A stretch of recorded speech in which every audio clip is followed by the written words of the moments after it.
Hello guys. स्वागत है आप सबका हमारे YouTube channel the learning curve y GM sir में। और दोस्तों, आज मैंने आप सबसे प्रॉमिस किया था कि आज से हम लोग जो है ऑनलाइन क्लास शुरू करने जा रहे हैं।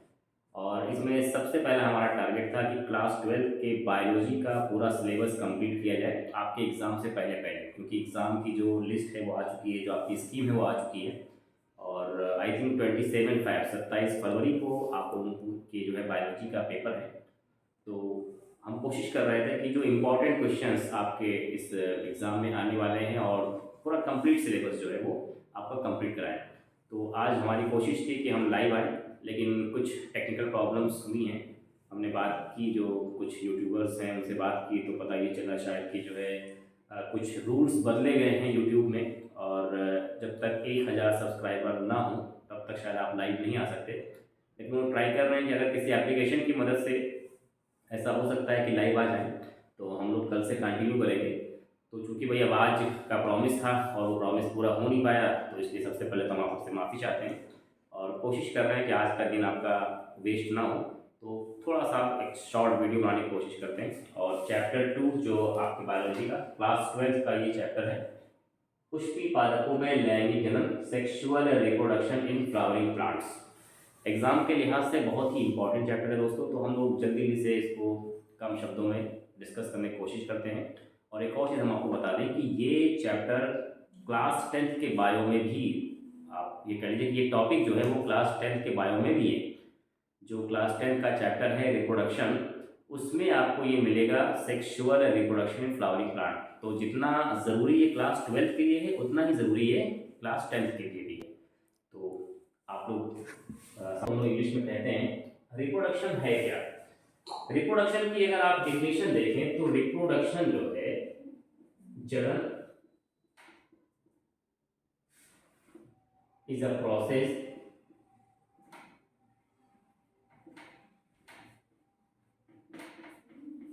in which an organism produce its offspring। Similar to it, Hindi में कह सकते हैं कि जनन जो है एक ऐसी प्रक्रिया है जिसमें कोई जीव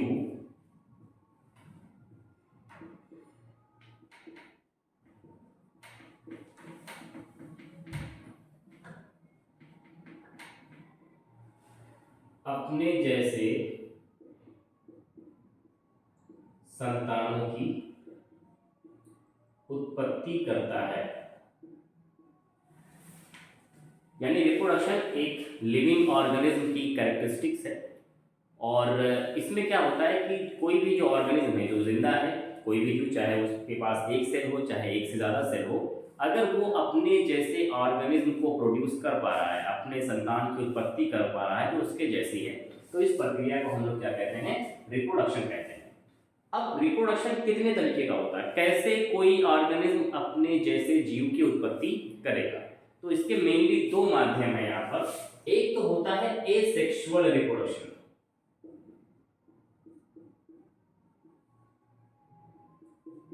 जिसको हिंदी में कहते हैं अलैंगिक जनन। और दूसरा है सेक्सुअल रिप्रोडक्शन, इसको हिंदी में कहते हैं लैंगिक जनन। अलैंगिक में आप देख रहे हैं ए लगा हुआ है, ये ए का मतलब होता है एब्सेंट। क्या चीज एब्सेंट है, जो सेक्सुअल ऑर्गन है वो एब्सेंट है। दूसरी चीज एसेक्सुअल रिप्रोडक्शन में केवल एक ही ऑर्गेनिज्म काफी होता है अपने जैसे संतानों की उत्पत्ति करने के लिए। यानी यहां पर एसेक्सुअल में मेल और फीमेल की जरूरत नहीं पड़ती। ठीक है, क्या होता है, ओनली वन ऑर्गेनिज्म,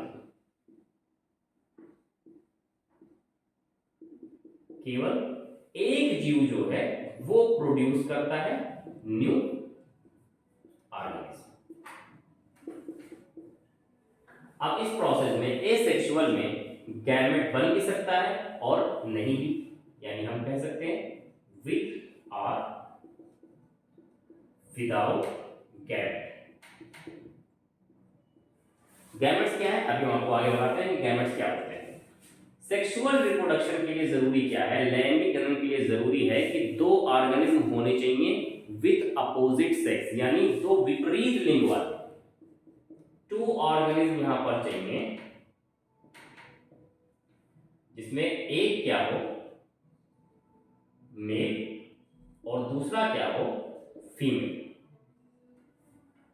दूसरी कंडीशन इसमें यह है कि यहां पर गैमेट्स का बनना बहुत ही जरूरी है। गैमेट्स फॉर्मेशन होगा, जिसको हम लोग क्या कहते हैं, गैमेटोजेनेसिस, ठीक। और इनका फ्यूजन भी होगा। फ्यूजन का मतलब क्या होता है, फ्यूजन ऑफ गैमेट्स का मतलब क्या होता है, युग्मकों का जुड़ना। फ्यूजन का मतलब होता है जुड़ना, संलयन होना, यानी युग्मक का संलयन होना।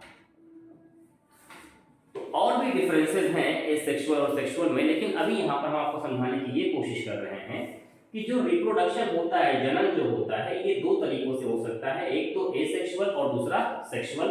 एसेक्सुअल में केवल एक ऑर्गेनिज्म इन्वॉल्व है, उसमें भाई मेल और फीमेल की कोई जरूरत नहीं, जबकि सेक्सुअल में दो तरह के जीव चाहिए होते हैं, जिसमें एक मेल यानी नर हो और दूसरा फीमेल यानी मादा होना चाहिए।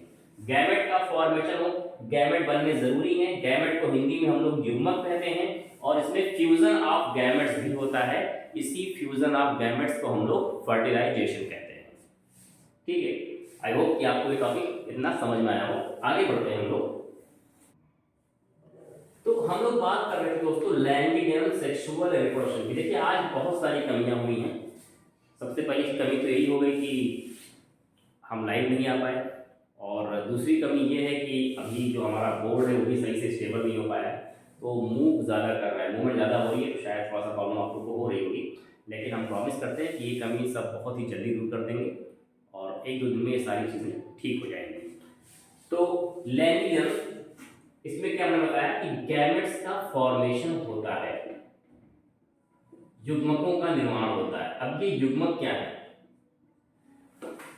दोस्तों, जितनी भी सेल्स हैं हमारे अंदर, कोई भी ऑर्गेनिज्म जो है, कोई भी जीव होगा, तो वो किससे बना हुआ है, वो बना हुआ है सेल से, कोशिका से। हम सब जानते हैं कि सेल जो है वो स्मॉलेस्ट स्ट्रक्चरल और फंक्शनल यूनिट है किसी भी लिविंग ऑर्गेनिज्म की। तो जो सेल होते हैं, जब उसे अपना ग्रोथ करना होता है, एक सेल से कई सारी सेल्स बनानी होती हैं, तो सेल क्या करते हैं, अपना डिवीजन करते हैं। और ये आपने क्लास 9th में पढ़ा होगा, एडोल्फ विर्चो ने एक बात कही थी कि जितनी भी सेल्स होती हैं वो प्री एग्जिस्टिंग सेल से ही बनती हैं। कोई भी कोशिका ऐसा नहीं कि नई तैयार होती है ऐसे ही बनके, बल्कि पुरानी कोशिकाओं से ही नई कोशिकाओं का निर्माण होता है। तो जितनी भी सेल होती हैं वो डिवीजन करती हैं। मान लीजिए ये एक सेल है, ठीक, और इस सेल को अपनी संख्या बढ़ानी है, क्योंकि सेल जब संख्या बढ़ाएगी तो टिश्यू बनेगा, टिश्यू बढ़ेगा तो ऑर्गन बनेगा, और ऑर्गन से ऑर्गन सिस्टम, और ऑर्गन सिस्टम के बाद पूरा एक कंप्लीट ऑर्गेनिज्म बन जाता है। ये हायरार्की आप जानते होंगे। तो एक ये सेल है, अब ये सेल अपना कर रही है डिवीजन, तो डिवीजन करके इसने क्या किया, दो तरह के सेल बनाए। तो जो डिवीजन इसका हो रहा है, कोशिका का जो विभाजन हो रहा है, सेल का डिवीजन जो हो रहा है, यहां पर अगर एक सेल दो सेल में बढ़ जाती है, ये एक सिंगल सेल थी और ये दो सेल में बढ़ गई, तो इस तरह के विभाजन को हम कहते हैं समसूत्री विभाजन। समसूत्री विभाजन, इंग्लिश में इसको बोलते हैं माइटोसिस, ठीक है। अब मान लीजिए इस सेल के अंदर 46 क्रोमोसोम थे, 46 गुणसूत्र थे। ये क्या है, अंदर गुणसूत्र है, ठीक है। तो हम लोगों की ह्यूमन की एक सेल में 46 क्रोमोसोम होते हैं, इसको हम 23 पेयर, 23 जोड़ा क्रोमोसोम भी कहते हैं। ऐसे ही हर एक स्पीशीज में जो है अलग अलग नंबर ऑफ क्रोमोसोम पाया जाता है। तो इस एक सेल से जब दो सेल बनी, तो इन दोनों सेल में भी क्या हुआ, 46 क्रोमोसोम आ गए, ठीक है। लेकिन अगर ये सेल कुछ ऐसे डिवाइड करे, ये एक सेल इससे यहां पर 2 सेल बनी, और इन दोनों सेल में इस पेरेंट सेल की कंपेयर में ये जो 2 सेल बनी इनको डॉटर सेल संतति कोशिका कहेंगे और ये जनक कोशिका है। इन दोनों डॉटर सेल में हाफ नंबर ऑफ क्रोमोसोम हो, कितने हुए 23, ठीक। और फिर वापस इन दोनों सेल ने अपना डिवीजन किया इस तरह से,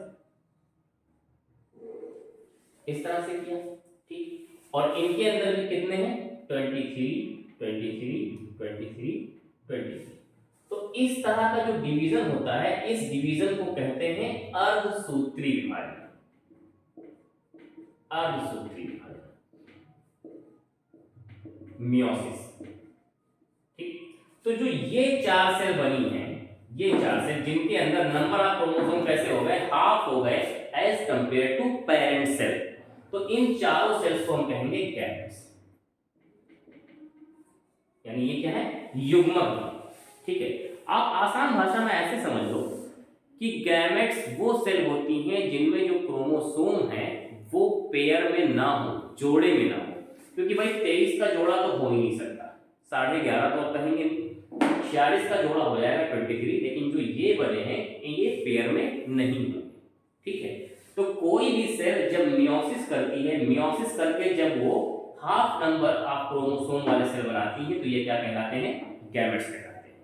तो ये गैमेट्स मेल में भी बनते हैं और यही गैमेट्स फीमेल में भी बनते हैं, इसी को हम लोग नर युग्मक और मादा युग्मक कहते हैं। और जब ये आपस में मिल जाते हैं, इनका फ्यूजन होता है, तो इस प्रोसेस को फर्टिलाइजेशन यानी निषेचन कहा जाता है, ठीक। तो ये प्रक्रिया, ये एक खास गुण है, खास विशेषता है इसकी सेक्सुअल रिप्रोडक्शन की, ठीक है। तो अब हम थोड़ा सा बेसिक इसका क्लियर कर चुके हैं, अब हम आते हैं पुष्पी पादपों में सेक्सुअल रिप्रोडक्शन कैसा होता है। लेकिन उससे पहले एक चीज आप ये बताइए कि क्या प्लांट के अंदर केवल सेक्सुअल रिप्रोडक्शन होगा, प्लांट में हम कैसे पता लगाएंगे कि भाई ये मेल का पार्ट है, ये फीमेल का पार्ट है, क्योंकि एनिमल्स में तो भाई कुछ कैरेक्टरिस्टिक्स होती हैं जिनको हम देखकर अंदाजा लगा सकते हैं ये नर है और ये मादा है। प्लांट में कैसे पता लगाएंगे, और क्या प्लांट केवल एक ही मोड इस्तेमाल करते हैं, सेक्सुअल इस्तेमाल करते हैं, ऐसा नहीं है। प्लांट दोनों मोड इस्तेमाल करते हैं, एसेक्सुअल भी और सेक्सुअल भी। एसेक्सुअल मोड में वो वेजिटेटिव प्रोपागेशन भी करते हैं जिसको कायिक प्रवर्धन भी कहा जाता है, लेकिन चूंकि इस चैप्टर में वो टॉपिक हमारा नहीं है, इस चैप्टर में हमारा टॉपिक है सेक्सुअल रिप्रोडक्शन। कैसे होगा, देखिए जो प्लांट्स होते हैं उनके अंदर फूलों का आना, फ्लावर्स का आना इस बात का सबूत होता है, इस बात की जो है आप कह लो इस बात का इशारा करते हैं कि अब प्लांट में सेक्सुअल रिप्रोडक्शन हो सकता है। जैसे भाई कोई लड़का है, वो बड़ा हो गया, दाढ़ी मूछें आ गई, बाप के जूते उसके पैर में आने लगे, तो भाई बुजुर्ग लोग कहने लगते हैं ना कि अब इनकी शादी ब्याह की जाए। तो ऐसे प्लांट में भी क्या होता है, जब फूल आने लगते हैं, फ्लावर आने लगते हैं, तो इसका मतलब ये होता है कि प्लांट में सेक्सुअल रिप्रोडक्शन अब होना शुरू हो सकता है, ठीक है। तो ये जानिए कि जो पुष्पी पादप है इनको क्या कहा जाता है, यानी किन पौधों में, क्या सारे पौधों में फूल आते हैं, बिल्कुल नहीं, ऐसा बिल्कुल नहीं है। फूल आना एक जो है क्लास की निशानी है, और क्या बोलते हैं एंजियोस्पर्म, ठीक है। यानी फ्लावरिंग प्लांट किसे कहा जाएगा, ये कहा जाएगा एंजियोस्पर्म को, केवल इसी में फ्लावर आएंगे, ठीक है। तो फ्लावर जो है, फूल को हम क्या कह सकते हैं, पुष्प को हम क्या कह सकते हैं, ये होते हैं रिप्रोडक्टिव पार्ट ऑफ प्लांट। पौधों के ये क्या होते हैं, जननांग होते हैं, जननांग रिप्रोडक्टिव पार्ट, ठीक है। तो किसी भी फूल में भाई मेनली 4 भाग आपको दिखाई देंगे, और भी पार्ट होते हैं, लेकिन हम केवल उन्हीं चीजों को यहाँ पर कवर कर रहे हैं जो आपके इस चैप्टर में इंपॉर्टेंट है। तो किसी भी फूल में 4 पार्ट होते हैं, एक तो जो उसकी पत्तियां होंगी, मान लीजिए कोई फूल है,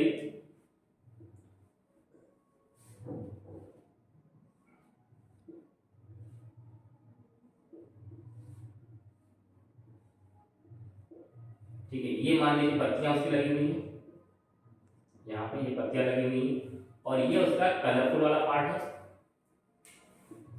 जिसको हम लोग पंखुड़ी कहते हैं, ये मान लीजिए कलरफुल पार्ट है, ठीक। और इसके बीच में एक जो स्ट्रक्चर संरचना है कुछ ऐसी होगी और एक कुछ ऐसी मिलेगी। तो ये दोनों स्ट्रक्चर किसी किसी फूल में अलग अलग भी हो सकते हैं, यानी किसी फूल में केवल ये पाया जाएगा, किसी फूल में केवल ये पाया जाएगा, या एक ही फूल में दोनों चीजें भी पाई जा सकती हैं। ये आपको आगे बताएंगे कि उन फूलों को क्या कहते हैं। तो मेनली हम 4 पार्ट देख रहे हैं। तो ये जो पार्ट होता है इसको कहते हैं बाह्य दलपुंज। ठीक, जो ये कलरफुल पार्ट है इसको कहेंगे दलपुंज। अच्छा, इंग्लिश समझ लीजिए। बाह्य दलपुंज को कहा जाएगा सेपल्स और इसको कहा जाएगा पेटल्स। ठीक, लेकिन अगर ये गुच्छे में, क्योंकि गुच्छे में होता है तो बहुत सारी चीजें होती हैं, तो सेपल्स को हम लोग कहते हैं कैलिक्स और इसको कहते हैं कोरोला। ठीक है, पत्ती जो है, जो हरी स्ट्रक्चर है, हरी संरचना, उसको कहेंगे बाह्य दलपुंज, और जो पंखुड़ियां हैं उसको कहेंगे पेटल्स दलपुंज। और ये जो स्ट्रक्चर है ये वाला, ये होता है पुमंग। पुमंग इसको कहते हैं। और ये वाला स्ट्रक्चर होता है जायंट। ठीक है, तो पुमंग जो है तब कहेंगे जब ये गुच्छे में हो, बहुत सारे। ठीक है, और जायंट कब कहेंगे जब बहुत सारे स्ट्रक्चर हो। तो इनको सिंगल सिंगल क्या कहेंगे, एक यूनिट को क्या कहेंगे। पुमंग वाला पार्ट ये नर जननांग है, ये नर का है, और जायंट वाला भाग जो है मादा का, फीमेल का होता है। इंग्लिश में पुमंग को कहते हैं एंड्रोशियम और जायंट को कहते हैं गायनोशियम। गायनोशियम। ठीक है, तो पुमंग की जो एक यूनिट है, सिंगल इकाई, उसे कहेंगे पुंकेसर, इंग्लिश में कहेंगे स्टामेन। और जायंट की जो एक इकाई होती है, सिंगल इकाई, उसको कहेंगे स्त्री केसर, इंग्लिश में कहेंगे पिस्टिल या फिर कार्पेल। यानी हमको क्या मिला यहाँ पर कि जो फ्लावरिंग प्लांट है, एंजियोस्पर्म प्लांट, उनके अंदर लैंगिक जनन कहाँ होगा, वो फ्लावर में होगा, फूलों में होगा। और फूल का जो नर वाला भाग है उसको, अगर वो गुच्छे में बहुत सारी संख्या में, उसको पुमंग, अंग्रेजी में एंड्रोशियम, और मादा वाला भाग जायंट, अंग्रेजी में गायनोशियम कहेंगे। पुमंग की जो एक इकाई होती है उसको पुंकेसर कहते हैं, इंग्लिश में स्टैमेन, और जो मादा वाला पार्ट है जायंट, उसको स्त्री केसर, इंग्लिश में पिस्टिल या कार्पेल कहते हैं। तो ये दोनों जो पार्ट है, पुंकेसर और स्त्री केसर, हमको इसी की स्टडी करनी है, क्योंकि इसी में पुंकेसर में जो है नर युग्मक मिलेगा और स्त्री केसर में हमको मादा युग्मक मिलेगा। तो इन युग्मकों के बनने की पूरी प्रक्रिया, उसके बाद इनके जो है क्या कहते हैं निषेचन की प्रक्रिया, और फिर निषेचन के बाद की प्रक्रिया, यानी टोटल जो हम ये पूरा कवर करेंगे वो 3 स्टेज में कवर करेंगे। प्री फर्टिलाइजेशन, निषेचन से पहले, फर्टिलाइजेशन, निषेचन, और पोस्ट फर्टिलाइजेशन, निषेचन की बाद की प्रक्रिया। ठीक है, तो इन्हीं दोनों पार्ट को हमको डिस्कस करना है कि यहाँ पर नर युग्मक गैमेट्स कैसे बनेंगे, नर युग्मक कैसे बनेगा, मादा युग्मक कैसे बनेगा, और फिर ये दोनों गैमेट्स एक दूसरे से कैसे मिलेंगे, कैसे फ्यूज होंगे, और गैमेट्स के मिलने के बाद जब जाइगोट बनेगा तो वो आगे कैसे जाकर के सीड का फॉर्मेशन करता है, या सीड में क्या क्या चीज़ें पाई जाती हैं, इन सब चीज़ों का हम लोग डिस्कस करेंगे। तो चूंकि आज जैसे मैंने पहले ही बताया कि भाई कुछ चीज़ें आज कुछ प्रॉब्लम्स हुई हैं, टेक्निकल प्रॉब्लम्स हुई हैं, लेकिन फिर भी लाइव आज हम नहीं आ पाए, फिर भी हमको अपलोड करना ज़रूरी था, वरना ये होता कि भाई आज आपने लाइव आने को कहा था और कोई भी वीडियो नहीं डाली है। तो हमने एक छोटी सी वीडियो बनाने की कोशिश की ताकि आप लोग को मैसेज भी दे सकें कि आज क्या प्रॉब्लम्स हो गई थी, आज हम क्यों लाइव नहीं आ पाए हैं।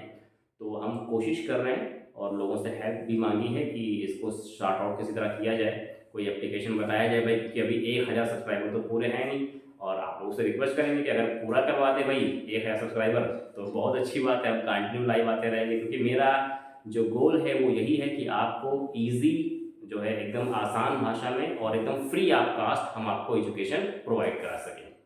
तो बस इतना ही कहना है, और बाकी के लिए हम कोशिश करेंगे कि कल दोबारा से या परसों जैसी ही प्रॉब्लम स्टार्ट आउट होती है हम लाइव आ जाएंगे। तब तक आप इसको भाई लाइक करें, शेयर करें और सब्सक्राइब करें, ताकि जल्दी ये जो है सब्सक्रिप्शन पूरे हो जाए और हमको लाइव आने में कोई प्रॉब्लम ना हो। Thank you.